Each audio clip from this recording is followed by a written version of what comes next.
নমস্কাৰ অইলিছ অসম ইউটিউব চেনেলত আপোনালোকক আন্তৰিক শুভেচ্ছা জ্ঞাপন কৰিলোঁ। মোলৈ এজনে কমেণ্ট লিখিছিলে, কমেণ্টটো মই এবাৰ পঢ়ি শুনাই আছোঁ। প্লিজ আপুনি কমেণ্টৰ তলত আপোনাৰ নামটো লিখি দিব, কাৰণ চেনেলৰ নামটো কি আহি আছে মই ভালকৈ স্পেলিংটো ক'ব নোৱাৰিলোঁ। ছাৰ, আমি মিছন বসুন্ধৰা 2.0ত এপ্লাই কৰিছিলোঁ এণ্ড একচেপ্টটো হ'ল, কিন্তু পে'মেণ্ট কৰোঁতে এমাউণ্ট 35 লাখ দেখুৱাল। ইমান বেছি পে' কৰিবলৈ আমি নোৱাৰিলোঁ, তেনেকৈ থাকি গ'ল। এই কুৱেশ্যনৰ সন্দৰ্ভত আপোনাৰ আনচাৰটো হ'ল, আপুনি কি মাটি এপ্লাই কৰিছিলে, আপোনাৰ যিটো তৌজি মাটি নে একচনীয়া মাটি আছিল, সেইখিনি মই জানিব লাগিছিল কুৱেশ্যনত, তেতিয়াহ'লে আৰু বহলাই ক'ব পাৰিলোঁহে। যিয়ে বাৰু, যদি আপোনাৰ তৌজি মাটি আছিল, কিমান মাটি কৰিছিলে, বা টাউন অঞ্চলৰ যদি তৌজি মাটি আছিল, নগৰ অঞ্চলৰ কাৰণে প্ৰিমিয়ামটো অলপ বেছি আছিল আৰু গাঁও অঞ্চলৰ কাৰণে অলপ কম আছিল, সেইবিলাক ডিফাৰেণ্ট থাকে। তো আপোনাৰ 35 লাখ দেখা তেনেকুৱা লাগি আছে যে নগৰ অঞ্চলত হ'ব পাৰে, সেইকাৰণে বহুত মানুহে প্ৰিমিয়াম দিব পৰা নাই। ছেইম তেনেকৈ আপুনি দিব পৰা নাই, কিন্তু এইবাৰ চৰকাৰে প্ৰিমিয়ামৰ ক্ষেত্ৰত কিছুমান নিয়ম আনিছে। মই প্ৰিমিয়ামৰ ক্ষেত্ৰত ছেপাৰেট এটা ভিডিঅ' বনাম আপোনালোকৰ কাৰণে। আৰু কেইজনে মোলৈ এনেকৈ কুৱেশ্যন কৰিছিল। এতিয়া মই এটা কথা ক'ব বিচাৰিছোঁ, যিটো আপোনাৰ পে'মেণ্ট দেখুৱাই আছিল, সেইটো প্ৰিমিয়াম এতিয়া কনচেশ্যন কৰিছে চৰকাৰে, গতিকে সেই প্ৰিমিয়ামটো এতিয়া হয়তো কমিব। দুয়োটা ক্ষেত্ৰতে মাটি যদি হয়, একচনীয়া বা তৌজি। এতিয়া বসুন্ধৰা 3ত মই আকৌ এপ্লাই কৰিব লাগিব নেকি? ডেফিনেটলি আপুনি বসুন্ধৰা 3.0ত আকৌ ৰিছাবমিট কৰিব লাগিব পুনৰ। তেতিয়াহ'লে আপোনাৰ এই কেছটো চৰকাৰৰ হাতত যাব। তাৰপিছত আপোনাৰ এই বিষয়লৈ আপোনাৰ ফিজটো কমিব, যিহেতু কনচিডাৰ হৈছে সকলো ক্ষেত্ৰত।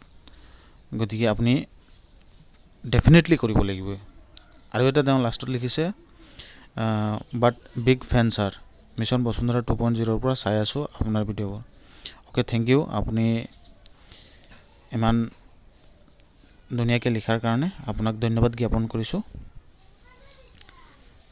আশা কৰোঁ আপুনি আপোনাৰ কুৱেশ্যনটোৰ বিষয়টো গম পালে, আৰু মই আপোনাৰ টপিকৰ ওপৰত, প্ৰিমিয়ামৰ ওপৰত এটা ভিডিঅ' বনাবলৈ চেষ্টা কৰিম। থেংক ইউ আপোনাক। আৰু এজনে লিখিছে, চাৰ্টিফাইড ডিডৰ কাৰণে অনলাইন পে'মেণ্ট কৰাৰ পাছত আকৌ পে' কৰিব লাগিব নেকি ছাব ৰেজিষ্টাৰ অফিচত? আপোনাৰ কুৱেশ্যনত এটা লাইক কৰি দিব পৰা যায়। চাৰ্টিফাইড কপি এপ্লাই কৰাৰ পিছত ছাব ৰেজিষ্টাৰ অফিচত আকৌ ফিজ দিব লাগিব নেকি? তেনেকৈতো অফিচিয়েলি মানে মই যেতিয়া পে'মেণ্ট কৰিছিলোঁ তেতিয়া চাইছিলোঁ যে 200 টকা এটা ফিজ ছাব ৰেজিষ্টাৰৰ কাৰণে দেখুৱায়, কিন্তু সেইটো ইয়াতে অনলাইন কাটাৰ অপশ্যনটো দেখা নাই। অনলাইনত অকল CSCৰ পৰা কাটিছিলে 60 ৰুপিজ দেখুৱাই আছে। গতিকে হয়তো এই 200 টকাটো তাতে ল'ব পাৰে নেকি, নে পিছত যেতিয়া আপোনাৰ চাৰ্টিফিকেটখন এপ্ৰুভ হ'ব তেতিয়া হয়তো ল'ব পাৰে। গতিকে আপুনি এইটো ছাব ৰেজিষ্টাৰ অফিচত যোগাযোগ কৰিব, আৰু যিয়ে আপোনাৰ পে'মেণ্ট দিবলগীয়া হয় প্ৰত্যেকটো পে'মেণ্টৰ এগেইনষ্টত ৰিচিপ্ট বিচাৰিব। এইটো চৰকাৰী নিয়ম। আৰু এজনে লিখিছিলে, দাদা, আমাৰ নিজৰ দলিলটো আছে, কিন্তু নামজাৰি কৰিবৰ বাবে অফিচত কৈছে যে আগতে চেল হোৱাৰ কাৰণে 4খন পুৰণি দলিল লাগিব। এতিয়া আমি 4খন দলিল ক'ত পাম আৰু কেনেকৈ উলিয়াম? প্লিজ ৰিপ্লাই দিয়ক। এইটো এটা গুৰুত্বপূৰ্ণ কুৱেশ্যন। এতিয়া ধৰি লওক, আপোনালোকে যিখন মাটি কিনিছিলে, আগতে দলিলৰ ওপৰত হস্তান্তৰ কৰি মাটি বিক্ৰী কৰা হৈছিল। এটা দলিলৰ পৰা আন এটা দলিললৈ মাটি বিক্ৰী কৰিব পৰা গৈছিল, কিন্তু এইবিলাক এতিয়া বন্ধ হৈ গ'ল। গতিকে আপোনালোকে যিখিনি মাটি কিনিছে এইখিনি পূৰ্বতে বিক্ৰী হৈছে। গতিকে সেই সময়ত আপোনালোকে পুৰণি দলিল কেইখন ল'ব লাগিছিল, যাৰ পৰা মাটিখিনি কিনিছে।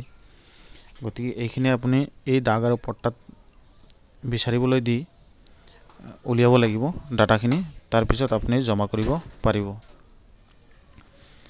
আৰু এজনে কমেণ্ট কৰিছিলে, দাদা, মই বসুন্ধৰা 2.0ত ম্যাদিৰ কাৰণে এপ্লিকেশ্যন কৰিছিলোঁ, এতিয়া বসুন্ধৰা 3.0ত কৰিব লাগিব, জনাই দিব। হয়, নিশ্চয় আপোনালোকে কৰিব লাগিব, তাতে ৰিপিট এপ্লাই। আৰু এজনে লিখিছিল, দাদা, মোৰ ফাদাৰ 1966ত মাটি কিনিছে, ছাব ৰেজিষ্টাৰ কৰিছে, আজিলৈকে নামজাৰি কৰা নাই, দখলতো আছে, কৰিম। এইখিনি বিষয় লৈ পেলাই আপুনি সাব ৰেজিষ্ট্ৰাৰ অফিচৰ লগত এবাৰ যোগাযোগ কৰিব। আশা কৰোঁ আজিৰ এই কমেণ্ট কেইটাৰ মই ৰিপ্লাই দিব পাৰিছোঁ শৰ্ট হিচাপে কেইটামান। আৰু কেইজনমানে কমেণ্ট কৰিছিলে, নেক্সট ভিডিঅ'ত কমেণ্টৰ আনচাৰ দিবলৈ চেষ্টা কৰিম। Thank U.